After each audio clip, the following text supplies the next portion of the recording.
You, Amy. Hey, Amy, good to see Hi you. there. Jennifer, Lori, welcome. Okay. So I think we'll just start on up. Hey, Laura, good to see you. And Josh, good to see you. Glad you can make it. So we have a few new people on the call. We have a fairly light thing, but I'm going to introduce Martin in a minute. We're going to take, we usually do these monthly calls, but we're going to take July off in honor of summer, just so you know, and try to model taking time and resting every once in a while in our life so we don't just keep push, push, push, push. And it's a perfect, and we'll be back in August. We got some really fun folks lined up for the August through fall, and but we'll talk about those in another time.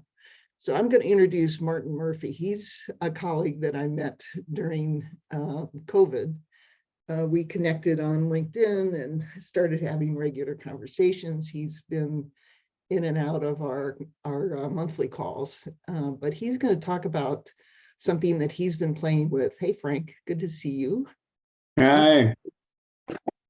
He's going to talk about something that he's been playing with, which is an adaptability scale of, because I think that one of the things that Martin likes to talk about is that we're living in a complex world, but one of the ways we adapt is we try to turn the complexity of the system into a complicated or simple framework of understanding, which doesn't actually always help our adaptive responses. So he's just going to help us build some more adaptive muscle strength, I guess, is how I would say that.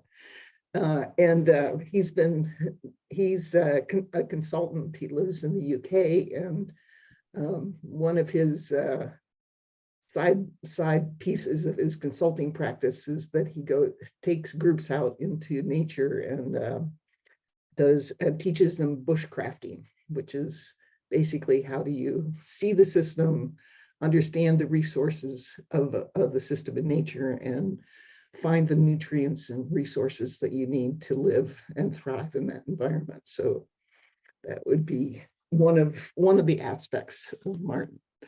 So I will pass this on to you, Martin, and I'm looking forward to hearing what you have to say today. Cheers, Cassie. Thank you. Okay, so does that work like that? Is it in the right place and stuff? It does for me. Yeah. Okay. Cool. I've started being asked more and more to help a lot of young people actually build more resilience and courage and adaptability, but also in some professional services, they're looking at the idea of adaptability. Now that AI is coming in, that kind of thing. So building adaptability, resilience and courage in the face of change, challenge and opportunity. Is it change, or is it a chance for different things to happen? So we have evolutionary adaptation or adaptation. Some animals are very adaptable. The thing about humans is that we are very adaptable. We can change our mind and change how we feel and change our responses. But we've got to be motivated to do that. But when we are, then we that's the kind of thing we've been doing all our evolutionary, that's our evolutionary competitive advantage, if you like, is that our ability to collaborate and to adapt and to innovate. And I find this when people go out on bushcrafting sessions, you put them in the woods for a few days and it's incredible what they'll build out of, with just some simple tools, and how they'll make life a lot easier for themselves. We're not quite as domesticated. We soon get rid of the domestication that we've had from where we are at the moment. But before you can build confidence in a thing, in a new world or in a transformation, you first have to build courage. And that's quite difficult because people aren't used to challenging themselves in a way that actually threatens or threatens them or might put them in adverse conditions. So really, this is the kind of thing that the military do a lot of. They just put people in more stressful situations, stress exposure training, that kind of thing. But taking people out in outdoors in nature is a good way of doing that as well. Another one that I've studied quite a lot recently is this idea of the Stoic ideals. The Greeks believed self-awareness was the beginning of all wisdom. If you know yourself and know your enemy, you will not fear the result of 100 battles. That's Sun Tzu. And what it basically means is that there are certain things, if we understand ourselves quite a lot, we can understand what triggers us. And we also need to know what our fear response is. What does it feel like when we're afraid? Okay. And if we understand those processes, we're better able to work with them and to be resilient in the face of change or something that's uncomfortable. I put tempered as in a bit like my samurai sword is, it's heated 2,000 times, then shaped and sharpened over a long period of time. And the Stoics had this thing called voluntary challenge or voluntary hardship. They would put themselves through challenges that, like I think Plato was a soldier and Marcus Aurelius used to box and he used to wrestle and stuff like that. So there is this need, I think. I've noticed this a lot, as I say, with younger people. I've had professional service investment firms send me their brightest people who are young that have had some negative criticism and they have to have 2 weeks off with stress. I mean, they're just, they're falling to pieces. So the challenge with that is that because we're not experiencing and tempering ourselves and making ourselves more resilient and courageous, we end up with forced resilience where we learn, you can't learn resilience from a book or you can't be taught it. You have to go through an experience. It's experiential. So there is research somewhere, I read it many moons ago, that people that experience hard times when they're younger tend to be more resilient throughout their life. But if you've been domesticated and you've been supported and kind of, really supported to the nth degree, you've not been able to challenge yourself early on, and you don't realize how resilient you can be. So also as an outside observer, it's a good idea to be able to, put the personal development industry, if you like, started as a subject in the Axel era. And that's when we started to write and use numericals and things like that. I think that's about 500, 800 BC when that started. And that's when we started being, we can, we don't have to do these things. We can actually change the way we're doing it. And, in the military call it the helicopter view. We can start looking at something from outside and be this outside observer. And then you can possibly realize what you can do to change your results. And the Stoics were very much into virtue. So idealistic, realist, you see the polarity there. I think Stockdale's paradox, pessimists fail first, but so do optimists with unrealistic expectations. So the idealistic realist needs to be balanced. And courageous compassion, we need compassion for the world, compassion for other people to build social justice. That's one of the other virtues of Stoicism. And also courage to actually defend those people and to do the right thing, basically. So the Stoics have got a lot of good stuff. And we see that history is just repeating itself. What's happening now has happened at other times in different contexts, but similar kind of stuff is happening. And we can learn a lot from the Stoics. So I developed this little scale, if you like, what's our ability to develop to ambiguous and paradigm transformations, ambiguous situations and paradigm transformations. It's just 4 levels. Obviously, if you are in a situation where you need change, if you're regressive, it means that you're going back a stage. It means that you are in a situation where you're regressing to a stage where you feel helpless and you need you need outside help. You need a parent to come back and support you. It's that kind of thing. Resistance is just, well, you're just sticking your head in the sand almost. You're just carrying on and trying to ignore the problem. Okay. And then resilience is, in biology, it kind of means you're operating in less than ideal circumstances, but you're still carrying on. You're still, toughing it out. But really, you're hoping that it will go back to the way it was. And then the robust. So robust comes from robustus. It means strong as an oak. And robust means basically you've completely adapting to the new situation. You no longer, you're looking at the opportunities. You're seeing, you're using that outside perspective to sort of see, well, okay, we find the gold in the grit and the diamonds in the dirt. What's the opportunity within the change and that kind of thing? And we set about living that new life, if you like, and building those muscles. The oak's a good example of the kind of adaptability that we're talking about. Oak trees are, as you can see from here, they can bend and shape their limbs so that they're in the optimum place to seek sunlight. Their roots, they have a set of roots that will go towards where the prevailing wind is, and they will be between about just 1 to 3 meters below the surface, and they're like the anchor. And then it has a deep roots. The roots at the back in the lee side of the wind go down further. They have a tap root that goes way deeper, about 5 meters into the soil, so that if there's a drought, it can survive. If they are, if they're close by, they will communicate with other oaks. If there's one oak that's by the river, it will take moisture and transport it to the other uphill. If there's any kind of disease coming on, there is actually a disease that is hitting America more than and some parts of Europe and in the UK, but not quite as bad. They will communicate that through microrhizomes across. So there's a very, even you think an oak is just, there's not much to an oak, but actually they're quite intelligent and they do communicate. There's this whole avatar thing, isn't there, going on here?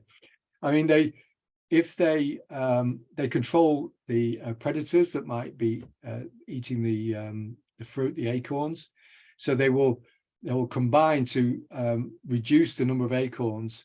They might have the acorns there, but there won't be any nuts inside, and they reduce that until the number of predators go down, and they know when that's happening, and they then communicate, right, this is it. Every so often they have a mast year, and they produce lots more fruit, and as a result of that, they're more successful. And we also know that over, say, 3 generations, they will have changed to adapt to, from the Little Ice Age to Anthropocene. They've already changed, their genomes changed somewhat. So yeah, it just shows you that how adaptable and robust these they're a good metaphor for what we should be looking for. So obviously, we had a discussion before, but where are you robust? Where are you being resilient? What are you resisting, and what are you where are you being regressive? And I think it's really important to realize that quite a lot of us might be telling people we need to be doing this, we need to be doing that, but there are other people, and these will be the robust people who actually they're doing it, they're living those lives. So where the next kind of question is, where are you? And it would be possibly a good idea just to think, and then maybe pair up into breakout, Daniel, and then share where you think you're being robust. Where are you robust in your life? Where have you adapted? Where are you being resilient? What are you resisting? And do you think that you're being regressive in an area? Does that sound like good spot? Yeah. So let's use the scale that Martin shared. And I'm going to put you into hopefully pairs so that each of you will have a chance to really dig into this a little bit and play with it. I'm going to create 8 breakout rooms, which should put 2 of us in a room. If one of you is alone, I'll move you in, and make sure there's 3 and 1. But where are you on this scale, and where does this tool make sense for you as you look at it in your life? We're going to keep it pretty wide open right now, and then when we come back into a large group, we might start to see some patterns of how each of you applied this tool. What aspect of your life is it resonating with? Any questions about the directions when you get into your pair? Okay, well, we're going to start with 5 minutes. No, we're going to go with 6 minutes, 3 minutes each. And then if you want more time, message me and we can extend it a little bit. We've got some space for discussion here today. All right. So it looks like everybody's got a room. I'm going to open up all the rooms.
Welcome back. Hello. We're all slowly trickling in here back to the large group. Martin, I'm going to do a short little kind of recap for folks, and then I know you have a few more slides and conversation. So if there's a natural point for you to just keep going, jump in, but I'll just do a short facilitation here. Yeah, okay. I appreciate the etymology of the word robust. I love etymology, and I did not know that it came from oak, the oak tree. Right? Super cool. Robustus, yeah. Well, welcome back, everybody. Now that we're in a large group, Martin does have a few more slides to share, but we're in this large group space. So wanted to just kind of ask if anybody wants to share how they were resonating with this adaptive scale.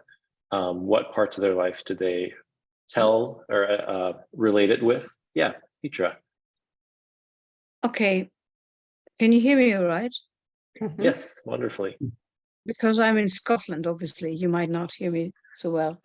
I was a little bit taken aback because robust, resilient, progressive, and resistant is very much, I hate to say that, but it's a masculine language, okay?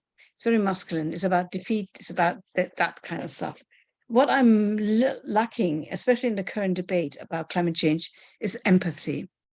And I want to think more about empathy. How can we make sure, yes, of course, we have to fight for survival, robust, resilient, all of that. But how do we understand the other person? And I would like to spend a bit more time around that. I spent all day today with, as a Rotarian, with about 100 young people who have different learning difficulties. And what does it mean for them? You know, fast forward 20 years. What does a young person with autism, or a young person in a wheelchair, or a young person with learning difficulties, what does that mean, climate change? Or at the same time, because that was a lot of older people, and we know about the Supreme Court in Switzerland, where it was ruled out that 70-plus women could not fight the Swiss court for the impact on climate change for them, because it affects older people more disproportionately. So I would like empathy to add to this. It's nice to have R, but I think we should also have E. So that's all I wanted to say. We need to be kinder, thinking more about. So yeah, sorry, I overstepped my time there. Sorry. Oh, I love that. Thank you so much for sharing that and bringing in that empathy and naming when you see a lot of masculine language. That's one perspective. It's not the only perspective. So thank you. Thank you. Yes, listening. Lori. We can now delete. Thank you, Petra. No, integrate. Well, just maybe a little integration piece. In our group, we were talking about how in our kind of conceptualizing of it, resilient was like, oh, I have to get through this and do it on my own. And it was sort of like a separate self. And then the step between resilient to robustness, we added resourced. And what is resource, but recognizing that we're actually interwoven, like that oak tree is using the hill and the soil to support itself. It's like there's a sense of community and ecosystem that comes from, in our viewing, like the resilient, robust, and there's a resource. We also talked about, instead of the question, where are you resisting, where are you resilient, we talked about when are you, because it depends, like the resourcing depends. Like sometimes I'm going to be more resilient or robust if I have slept well, or if these other pieces of my life feel a little bit more not as activating. So context and time. So the when felt like an interesting, just a little bit of a twist on that. And I'm just looking at the chat. I see my name. The word we came up with was resource, like a step between resilient and robust. And resourced for us is about communal, is about interrelationship, interbeing. And so that's what we were exploring. Did I get that right, Michelle? Yeah. Okay. Love that. I love how you're taking this and adding to it and giving your perspective on it. Correct me if I'm wrong, Martin, but this is a model that you're experimenting with. You're not saying this is the way that you have to think about it. This is a way that you've thought about it And this is awesome to see these different angles on it and variations. Thank you. Anybody else want to share? Yeah, we were also exploring it, and yeah, there was also putting some labels on. So, for example, if you go from anxiety to opportunities, where does it plot? And yeah, we could work with the scale. So anxiety more on the regressive, and the higher you go up, you would also go up on the adapt scale. And we were also talking about habits. Yeah, so breaking habits. That also is somewhere on this scale, in particular on the resistant piece. And there's actually so many habits around, and we know habits changing is not so easy.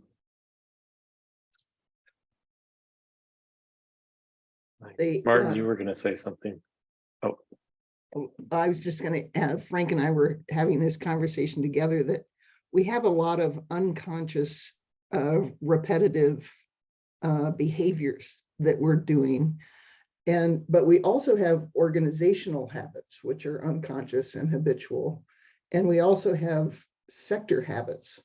So the nonprofit sector has a set of habits that may or may not align with resilience and robustness and resource and other kinds of things. So we have 3 layers that are also influencing our own resistance, our own regressiveness, and then we kind of talked about, what is the pattern that helps us break pattern? What is the pattern breaking that we need to engage in around these unconscious habits? And then we link that back up to the Stoic idea of distancing. How do we create some reflective space where we can see that this habit or form no longer helps us?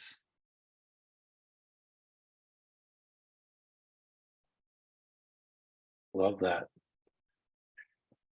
Thanks for linking it back to some of those Stoic tools that Martin shared. Martin, do you have any other questions you want to ask the large group now before you go into a little bit more of your sharing? There should still be time at the end for additional discussion. I'll just go to Petra's point about the empathy thing. The cardinal virtue in the Stoic philosophy would be moderation. And so you have compassion and courage both sides. So that's where I see that part going, which I think is very, as you say, empathy is very valuable in that situation. So courage and compassion, and you need courage to be empathic and to be, compassion is the idea. It's one step path. I don't know, I'm teaching you to suck eggs, but it's one step past empathy. It's one thing to understand and feel someone else's pain, but it's another one. You have to be courageous to go forward. And if you overplay any strength, then it becomes a weakness. Yeah. Can I? Yeah. Okay. Sorry, can I just? Oh, I'm sorry. Cassius? Hello? Yes, you're back. You're frozen. Well, I think you're absolutely right, because I think what we have lost as humanity is our inner voice. We no longer trust our instinct. From outside, rather than listening to our instinct.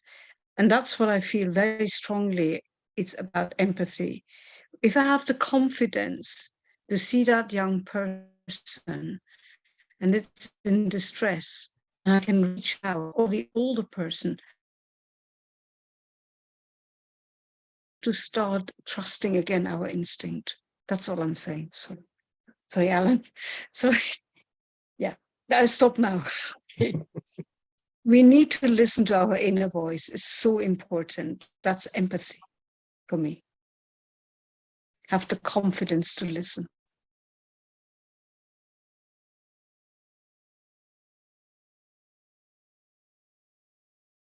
Okay. All Yeah, of these, I will never talk again. Go ahead, Mary Ellen.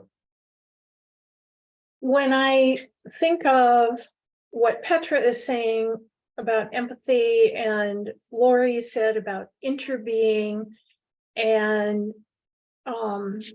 Martin talked about courage, it all comes back to the concept behind courage, which is from the heart, which is the French word for heart, core.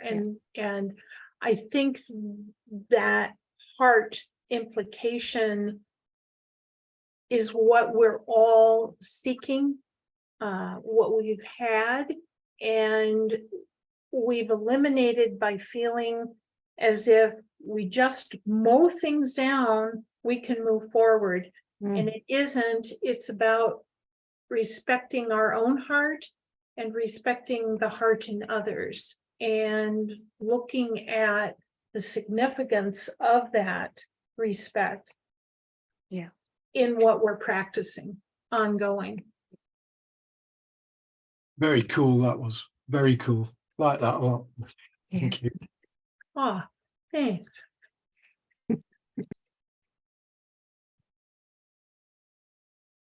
I'm going to just, Amy and I had a great conversation. But in that conversation, I had an aha that I wanted to just quickly share. I was struck when with the 4 R's and kind of moving from resilient to robust.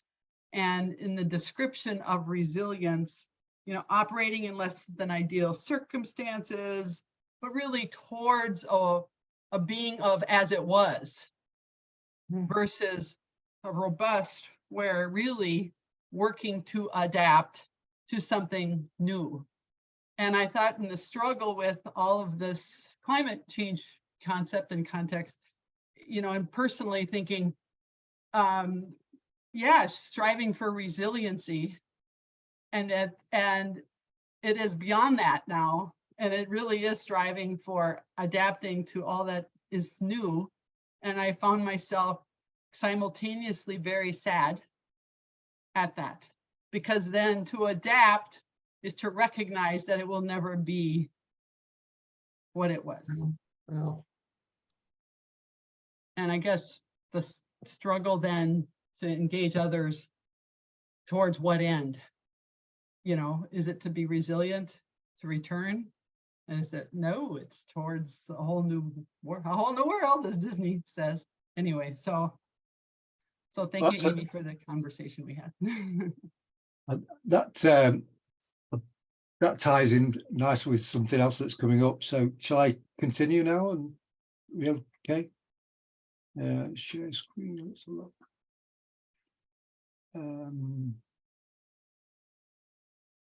Okay, so Plato's allegory of the cave.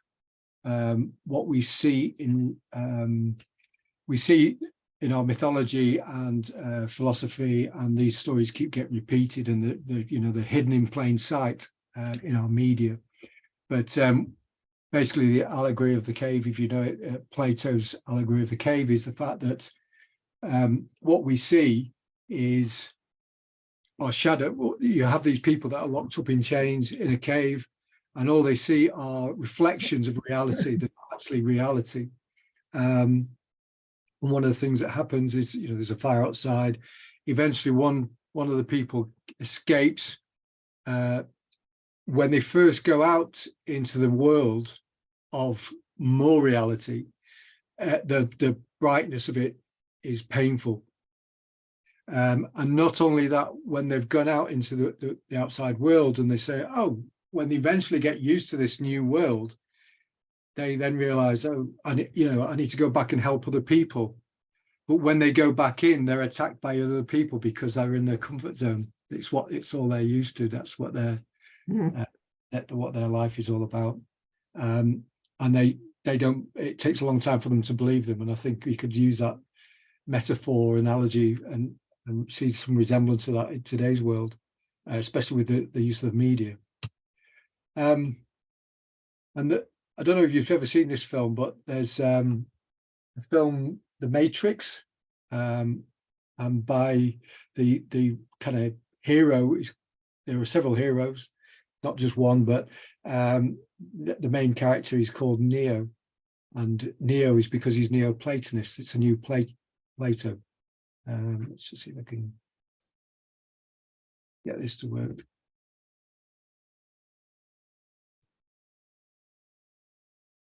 I know you're out there.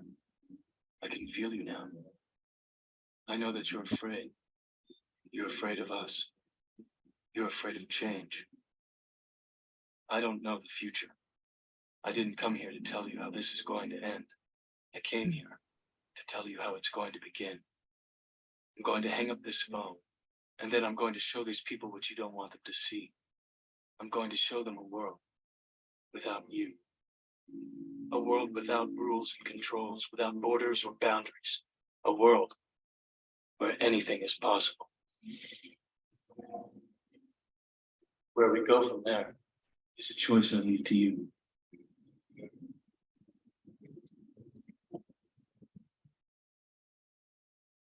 Is that the one?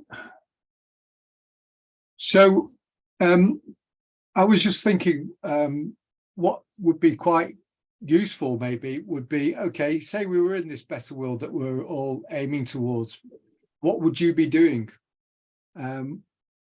As opposed to, you know, working to help other people change. One of the things that I found is really interesting is that there are people out there, I have these conversations with people, find the rebels and the mavericks that are actually out there doing things differently. Instead of working out how we survive in this world, trying to survive in this world while we change to the next, one of the things we have to do is become this mastery of two worlds. We have to survive in this one while we help grow the next one. But we seem, a lot of the time, we seem to be giving our agency away, giving our power away, because we're hoping that someone else will change it for us. And Buckminster Fuller said, don't try to fight the existing reality, create a new world, which makes the old one obsolete. And perhaps quite often we're struggling because we've not accepted, we're kind of still in that resistant phase of, actually, there's no point telling wealthy people or the paradigm winners, we've got to find some way of uniting and collaborating together to create new communities that will do something else. We can't wait for someone else to come and change us. And, you know, whether it's, you know, going out there and becoming a homeless person and living on the land, I've no idea what that will be for everyone. But if you were living the ideal state or in the ideal world, what would this be? What would you be doing now? Is that worth a conversation? Think, pair, share thing?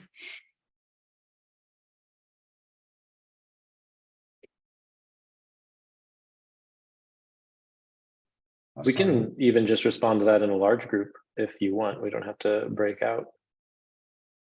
So the question that you shared, if I am getting it right, is if the world were a better version of what it is today, it was more just, we've figured out how to address and adapt to climate change, what would you be doing in this world? I don't even think it's that. I think it's, okay, if you'd accepted the fact that, I mean, I did a degree 30 years ago in environmental studies and outdoor pursuits, and nothing's changed. If anything, it's getting worse.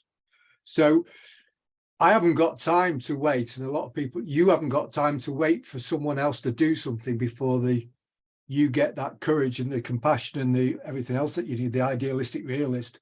What do we have to, you know, if you weren't waiting for the world to change, what would you be doing now? How would you be living now?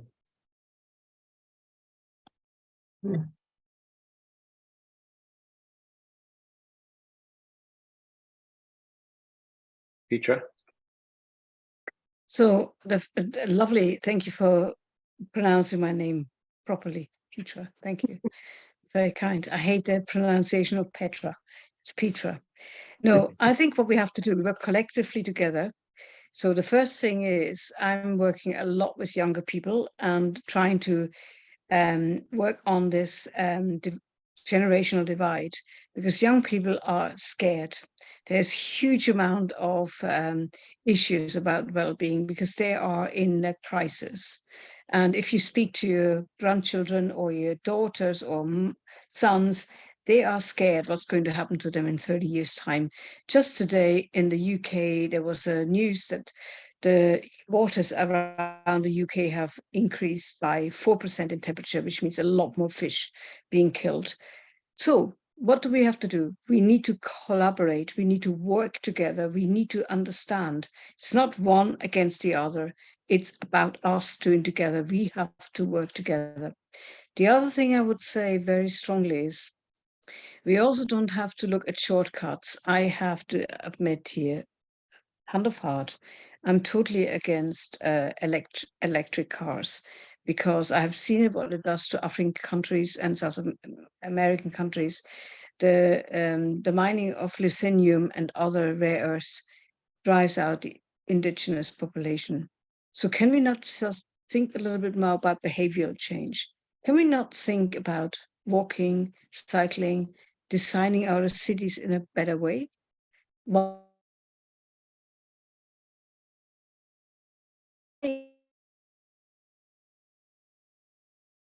Coming even more. Petra, your audio and Very video much. is freezing up. Maybe if you turn your video off, we'll be able to hear you. You cut off right after you said, what about behavior change? What about walking more? And Yeah, well, I sent you the tape. Sorry, can you hear me now? yeah, we can hear you now. Okay, all I want to say, let's not be preachy, but let's work together. So I leave it at that. Work together. I'm doing a podcast with a 14-year-old to a 93-year-old. What can we do better? That's all I wanted to say. Thank you. Thank you for Thank your you, Petra. kindness.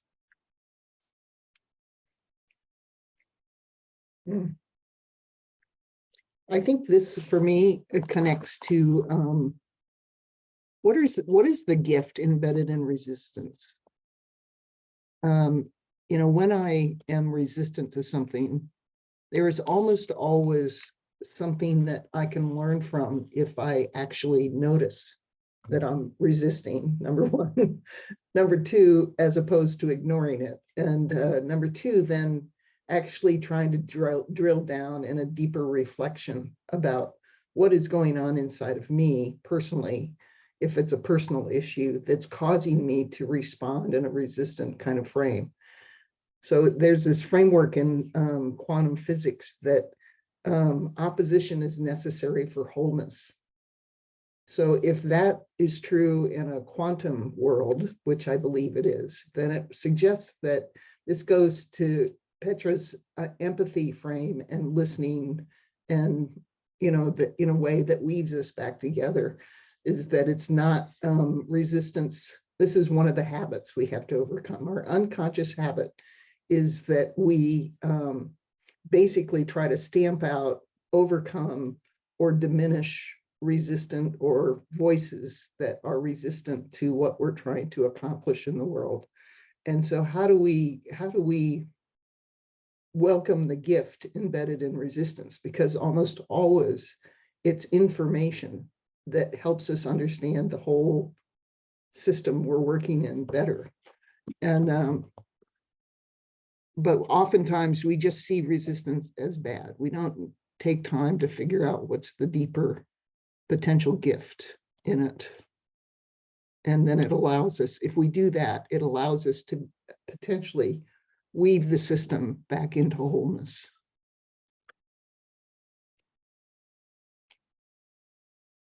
Okay.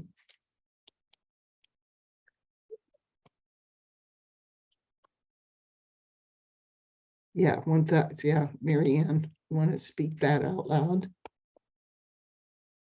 Sure, just when, you know, if there's a resistance in our own selves or in those with whom we're working, there's a passion, maybe there's a energy, there's a power of, you know, as in energy, as in catalysm, maybe the other direction. In the equine assisted work that we talked about back in December, in that framework, there is a common use of, when you're helping people work with change, it's called the opposites, like focusing on the opposite, you know, and whether it's time or it's opposite. So what would be the opposite of this scenario? And then it starts to unpack what people see as the opposite, and then opens that up. And I'm struck with the connection today that I wouldn't have thought of until right now.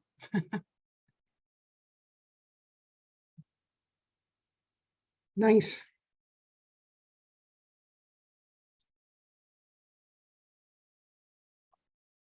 So I'm thinking maybe we have a few more thoughts before we end today. Daniel had to scoot off for a 2 o'clock call.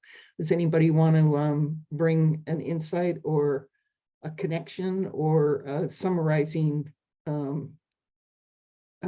thought into the group before we scoot off and see each other back in August and after we've had a summer vacation break? I think, Kathy, what's running through my mind, listening to you, to Marianne talking about resistance, is I recently quit a job that I liked very much because I had to recognize that in resisting my quitting, I had to acknowledge what I had to let go of, as well as what I wanted to acknowledge within myself that was strong and that was positive, and how I could move forward with it. It wasn't about choice for me as much as it was about what was compelling me to feel frustrated, exasperated, and unable to continue in the situation. What was that? Identify what I was holding on to that was not benefiting me or anyone else in the environment. That in a backed into it process mode for myself, I had to say, what do you have to move away from in order to move forward? And it sometimes got down to hourly of holding on because I didn't want to go. And I also knew that until I went, when that light went off that said, in order for you to acknowledge where you want to go, you have to leave and you can no longer hold on. That was very difficult for me. That was very challenging for me. But when I realized how often that angst and that process comes back into my mind, what you two were just saying resonates strongly.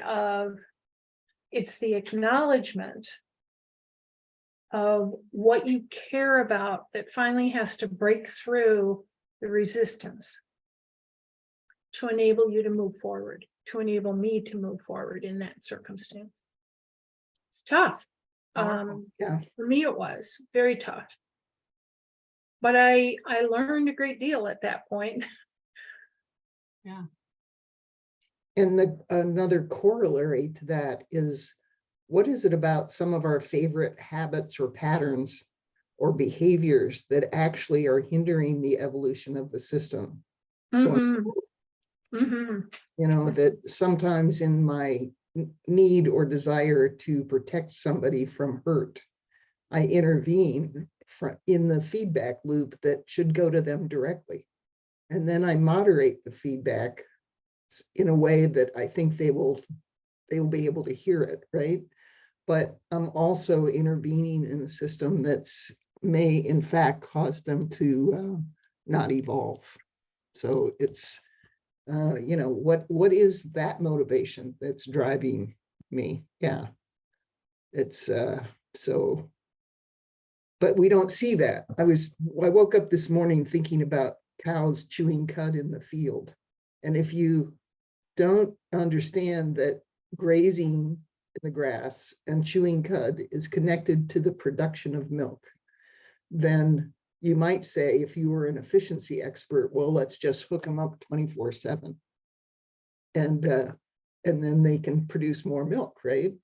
But you have to figure out how this goes to Frank's work. You know, how do you see the whole system and the interconnectedness of all of these different processes? And then it takes time and this kind of wandering around in the field for the cow to do what the cows do that eventually gets us to milk at the end of the day or whatever. And most of our systems are not conscious that way. You know, we don't really see the connection of process and outcome. That's what I love about that word interbeing. Yeah. Martin, did you have something you wanted to share before we scoot I was away? just saying that, yeah, that goes to the early conversation we had, didn't we, about the fact that, you know, if you apply simple and complicated to a complex system, complex and chaotic system, you're always going to run into trouble. One of the things I thought about, I was talking to Evelyn before, is we often give our power away. And you know, it's a kind of similar sort of question, is we're giving our power away because, and it was alluded to with resource as well, where are we giving our power? And what are we prepared to give up? I notice in this country, a lot of people aren't particularly keen on the royal family anymore. You know, they're ambivalent towards it. But it's amazing how people won't give it up. You know, even in the face of something that the majority of people now no longer think that the royal family in this. Well, if you look back at history, you find that the majority of problems start with hierarchy, and hierarchy is not a given in big social systems now. There's a great book out by David Graeber, and I've not got it by me, but they're kind of rewriting history, and that it is a choice between hierarchy. If you have got hierarchy, then you need tools and technology. But if we don't need all that, that's just capitalism is just an experiment. Heisenberg's principle, is it? There's Gödel's incompleteness theory. Any logical model has to be refined. Well, it needs refining bloody quickly, doesn't it? Or get rid of it. That's a good quote for ending. Yeah, that's a good ending quote. So thank you so much for coming and playing with us. Kathy can say that's a very, very important point that was just made, because I know we have now I live in Scotland, and obviously Scotland wants to go for independence, which is another new dimension. And at the same time, investitude, and then at the same time we have huge amounts of challenges around the chamber, which is not elected, and anybody goes there is appointed by political affiliates, and they get £60,000, my money, everybody else's money, 80,000. Yeah, I think so. And it's the most amazing, incredibly, what I would call old-fashioned system that has ever existed. Most European countries have, you know, the royal family came from Coburg, which is where I was come from, and you know they can't understand why.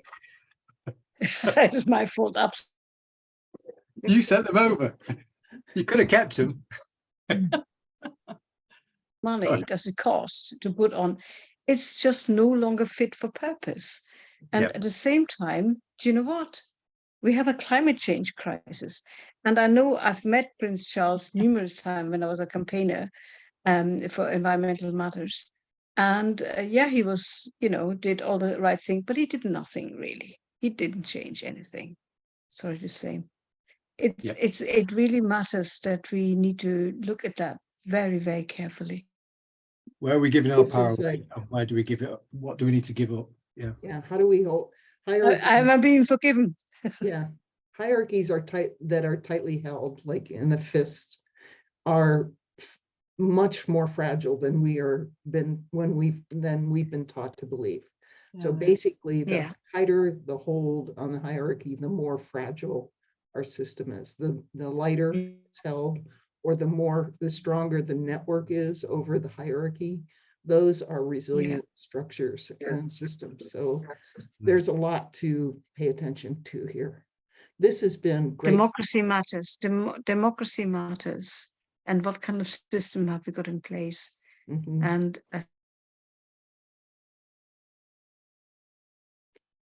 And I'm gonna move us on because we're a little over time. So thank you so much. We'll be back in touch. Great conversation today. And we'll be back in touch in August. Thank All right, you. take care. Bye. yeah. Bye-bye.